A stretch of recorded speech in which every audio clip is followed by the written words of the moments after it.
নিরঞ্জন আর নিরঞ্জনের শোভাযাত্রা কিছুক্ষণ পরে শুরু হতে চলেছে। তাই সকল এলাকাবাসী বৃন্দের কাছে বিনীত আবেদন, আপনারা যত শীঘ্রই সম্ভব কাজীপাড়া ক্লাব প্রাঙ্গণে এসে উপস্থিত হন। আর কিছুক্ষণ পরেই আমাদের নিরঞ্জনের শোভাযাত্রা শুরু হবে।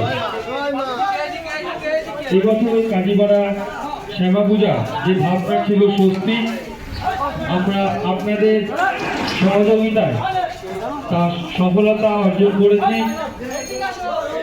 তাই সকল এলাকাবাসী মিত্রের কাছে বিনীত আবেদন, আমাদের মাতৃ প্রতিমার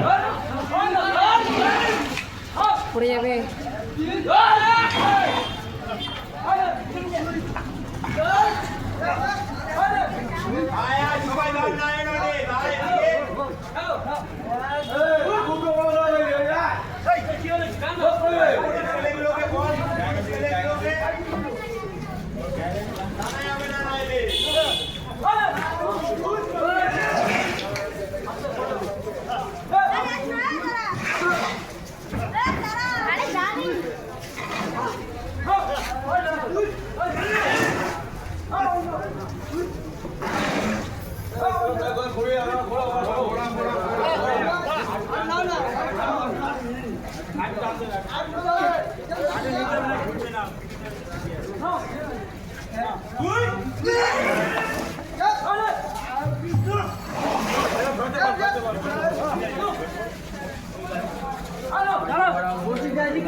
দেখে যাচ্ছ? হ্যাঁ।